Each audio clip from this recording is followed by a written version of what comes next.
An exciting television drama played against the tense background of present-day Europe. Starring tonight, James Daly as Michael Powers and Anne Preville as Patricia Bennett. Produced in Europe, especially for television, by Sheldon Reynolds.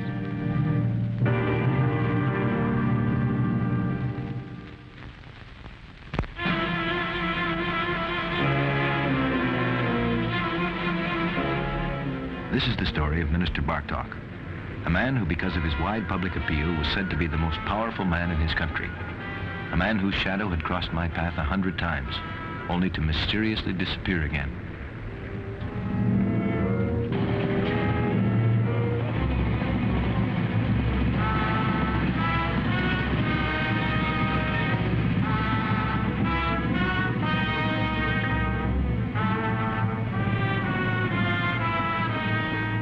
Well, there goes another sheriff. Do you want to know something? I don't think we're ever going to interview him. Well, what's next on his schedule, you know? Broadcasting station. But I'm not hanging around. So long. Courage and intelligence to solve these problems before us.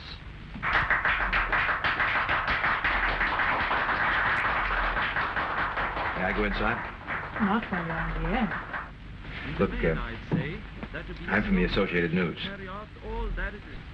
Couldn't I go in during the applause? Sorry. I still can't let you in. Regulations? The only other way out is the coward's way. May I see that? I'm the security officer, Captain Mohr. Oh, certainly. I was supposed to have interviewed Minister Bartok a week ago, but something always seems to prevent it. I thought this might be a good chance. You have my sympathy, Mr. Powers, but I'm afraid you'll have to wait until the minister has finished his speech. You might as well make yourself comfortable. It'll be half an hour yet. Thanks. In the main, I'd say that would be a soldier.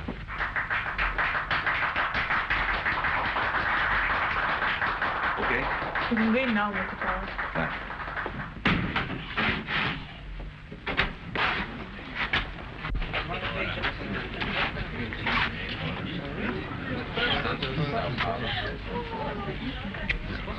Pardon me. Where can I find Minister Bartok?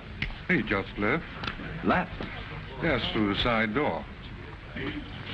But you can probably reach him at his home.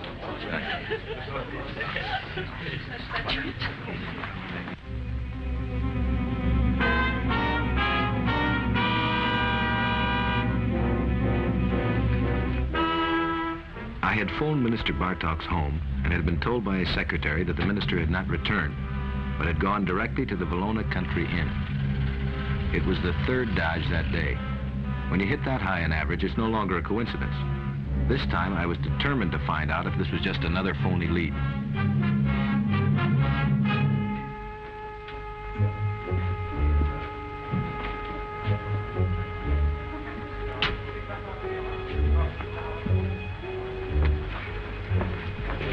Yes, sir. Would you ring Minister Bartok's suite and tell him that Mr. Powers would like to see him, please? Minister Bartok, he isn't registered here, sir. My information is from his secretary. That still doesn't change the fact that he's not registered here. No, I suppose not. I'd like a room for the night. Unfortunately, sir, it's impossible. All rooms are occupied. You're pretty busy for an off-season, aren't you? Yes, we are. Well, look, there's no train out of here until morning. You mind if I sleep in the lobby? I wouldn't advise that, sir. What would you advise?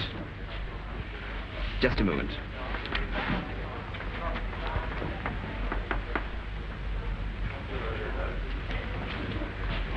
There's a free porter's room, if that will be all right for you. Exactly what I wanted. Good.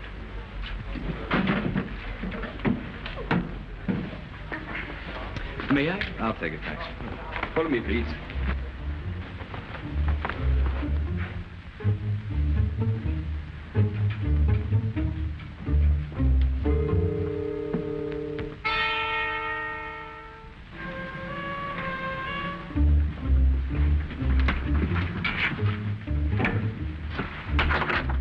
Here you are, Mr. Powers. Excuse me.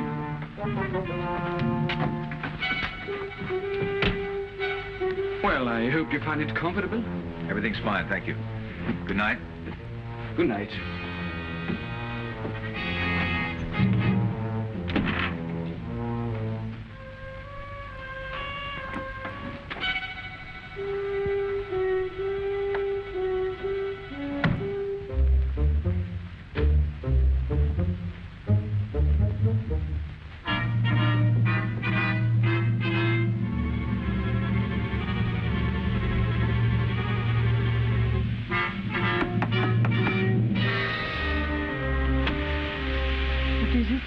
I wonder if I might speak to the minister. At this hour? Who are you? My name is Michael Powers of the Associated News. A newspaper man. This is ridiculous. My husband is here for a rest. He doesn't like to be disturbed, especially not by newspaper men. Good night, Mr. Powers. I have a letter here from your husband granting me an interview. When was this? About a week ago. That's unfortunate. You must realize that my husband's duties keep him moving constantly. Moving or dodging?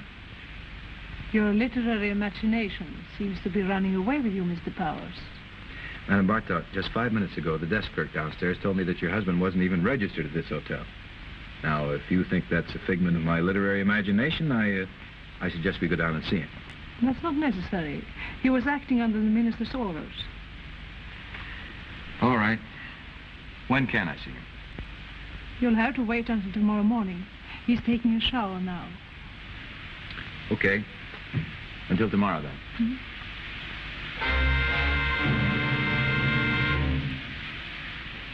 Madam Bartok, there's been a lot of talk that your husband is deliberately keeping himself inaccessible.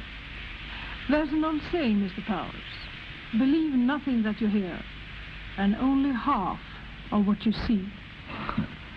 You're so right. Good night. Good night.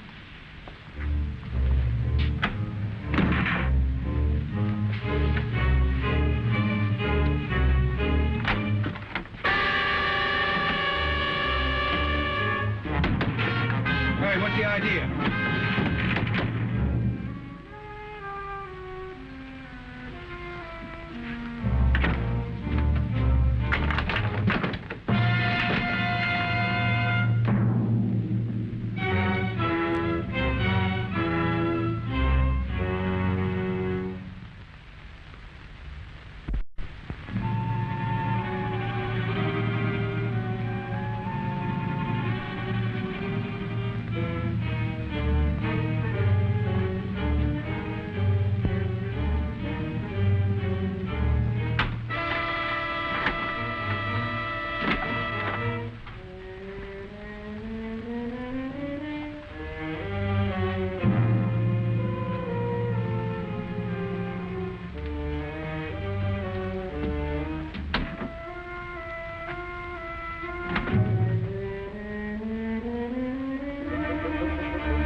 Good morning, Mr. Powers. Have you just got up? No, I just got out. What's the joke? Oh, no joke, Mr. Powers. Ironical, perhaps, but no joke. Tracing the minister has been so exhausting that you slept away your one chance of interviewing him. He left to go hunting at 8 o'clock this morning. It looks as though circumstances caught up with you again, Mr. Powers. Can you keep a secret? My speciality. Somebody locked me in my room last night. No. Deliberately. Deliberately? Deliberately. This must be looked into. Clark, Mr. Powers here claims that he was locked into his room last night. How do you explain that? Locked in his room? Why, it's impossible. Well, it's not impossible. Who else besides yourself had a key to Mr. Powers' room? Well, the chambermaid. Of course, it must have been the chambermaid. You see, Mr. Powers, we have a policy of keeping all unoccupied rooms locked during the night. The chambermaid probably thought the porter's room was empty and subsequently locked you in. Mm-hmm. You said the minister was going hunting. You got any idea where he'll pitch camp?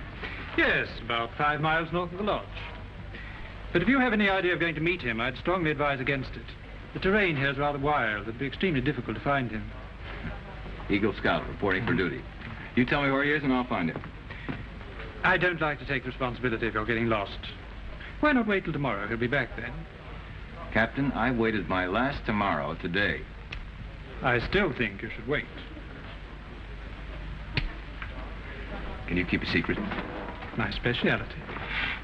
I think you're lying. You do? If you're not, show me where he is on one of these maps.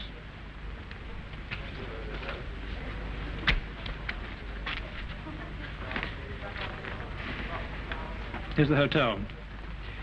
Follow this path for about 3 miles. You come to a ravine. work your way to the bottom. The minister's camped just near this lake. You have to work your way around the lake to reach him. Thank you, Captain. You've been very obliging. Oh, it's no more than I do for any Eagle Scout. See you later. Good luck.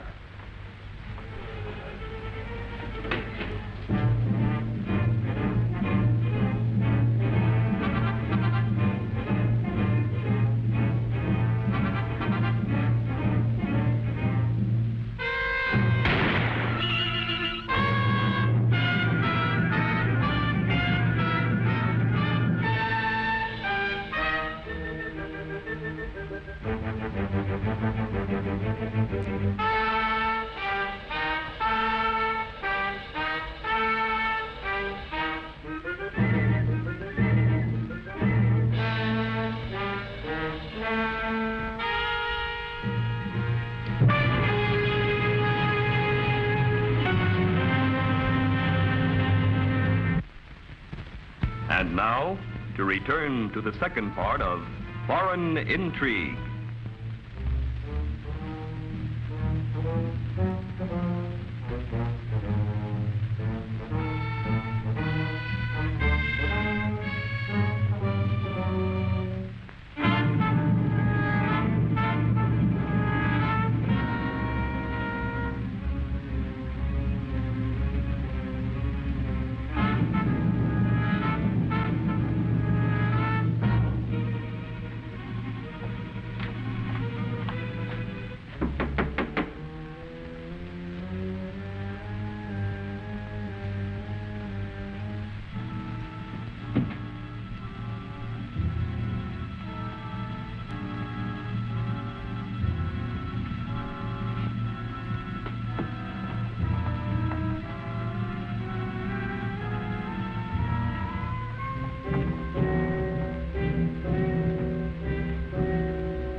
Taking a shower.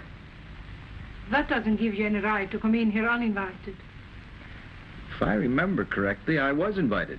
If you're referring to your interviewing my husband today, I'm afraid he is... Out hunting? Hunting? Who told you that? Your friend, Captain Mowry. Just before he tried to have me killed. Captain Mowry tried to kill you? That's news to you? Of course it is. Listen, don't ask me to explain. I can't. Not now, anyway. You'll have to trust me and leave this lodge immediately. Everyone here is a potential threat. Would that include you? If it did, I shouldn't be trying to help you. You'll have to go back to town immediately. I can't. There's no train until tomorrow morning. My car. You could hide in my car. You'd be safe there for tonight. And tomorrow I'll drive you back into town. Take me back now. No, I couldn't. They'd be suspicious. Tomorrow there'll be military ceremonies. I'd have an excuse to go at that time.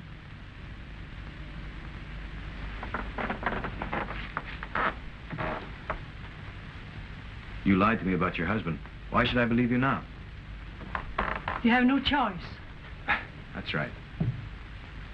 Where is your husband? My car is back, parked outside. The number is B431.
Gentlemen, the plan is this.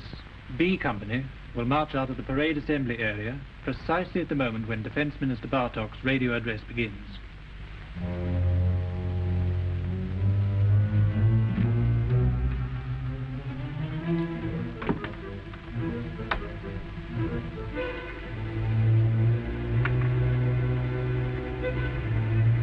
They will reach the administration building here at 2 o'clock, precisely at the moment when the minister's speech ends with a plea to the people to rally round our coup d'etat. That will be the signal for B Company to move in and take the administration building. But what about the Prime Minister?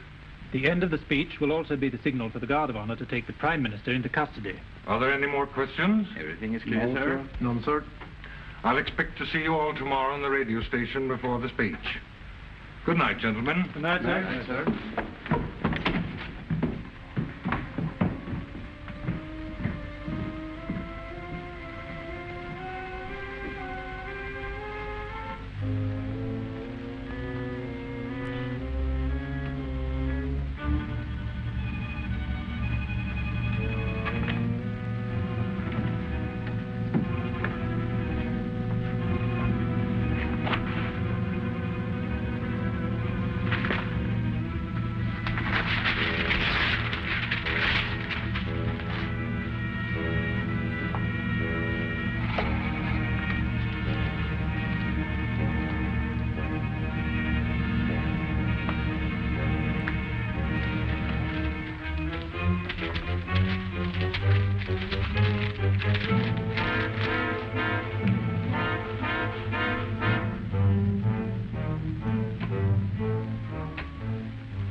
Let me in quickly. Why aren't you in the car? I've got to talk to you.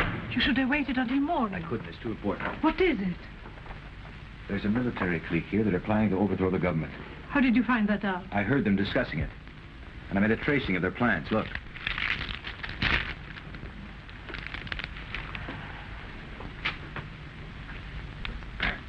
You don't seem very surprised.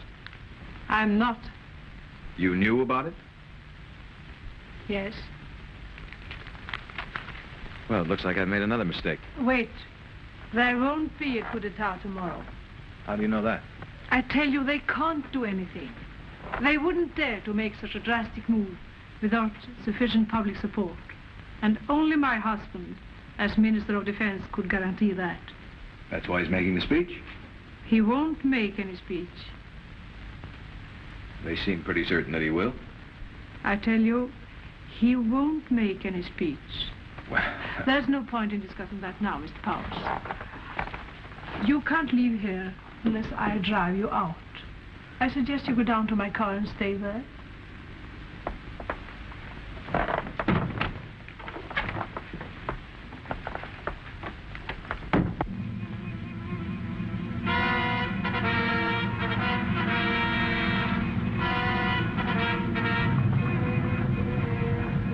You can get up now.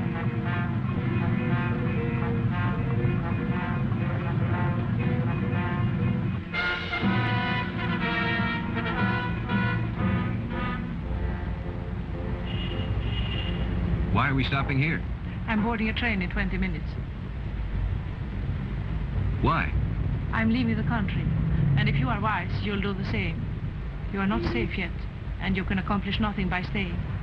Are you going to join your husband? Perhaps. But you still won't tell me where he is. Why is that so important? The only thing that matters is that he isn't going to speak. You're certain of that? Positive. If you hurry, you can catch the 10 o'clock plane. You can drive to the airport in my car. Goodbye, Mr. Powers. Bye. Bye.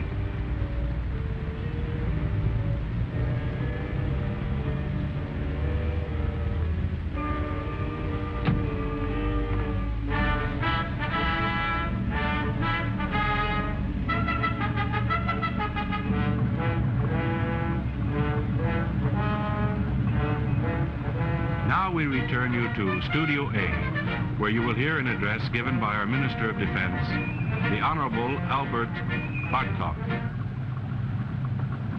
Ladies and gentlemen, I've been given the honor of addressing you on this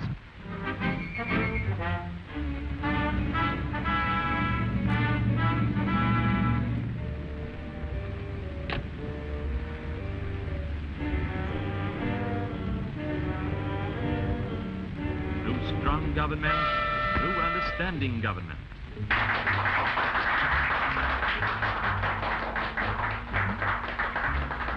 Often we ask ourselves, can this be achieved? It is an honest question which of course deserves an honest answer, and unfortunately I must say we have not. However, that doesn't mean we are not trying, nor does it mean that it is beyond our resources. The horizons we see are not too many tomorrows away, and if we face each tomorrow with the courage and fortitude that we faced each yesterday, then I say it can and will be reached.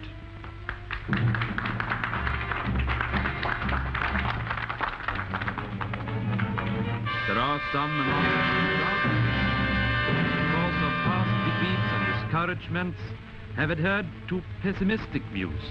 These people are dangerous. To follow their line of thinking would only invite disaster. We must root them out, banish them and their evil doings, so that... What happened?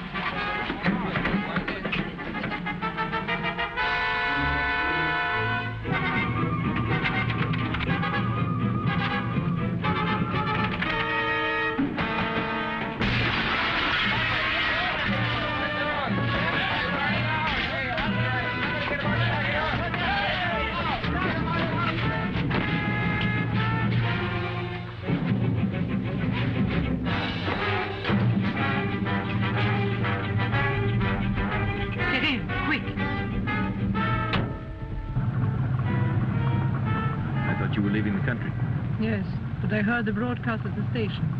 That's why I came back. Good. It was a recording, you know. Oh. And I have it. Look. Good. You'll never finish that speech now. And they'll never get the signal. Well, for the time being, we've stopped their chances of success. For the time being, what do you mean? Nothing to prevent them from trying again at a more opportune moment. And with your husband. They don't know where he is. Sooner or later, they'll find him. They'll never find him. You seem very sure. I am. You know where he is? Yes. Then you must persuade him to go to the Prime Minister and stop these people for good. It won't be necessary. I'll go myself. Well, that's the next best thing. Why didn't you go before? All along, I've kept my husband's whereabouts a secret. He was the instigator of the plan to overthrow the government. I stopped him. Or I thought I had. How? I'll take you to my husband, Mr. Powers. Everything will be explained.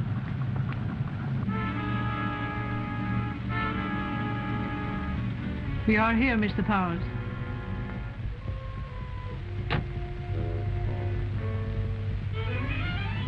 Aren't you coming with me? No. You'll have to go by yourself. It's best that I go directly to the Prime Minister to warn him and give myself up.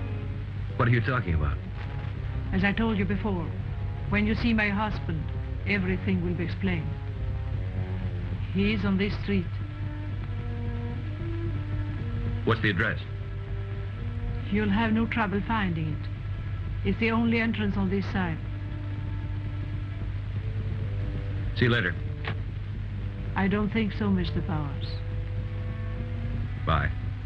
Bye.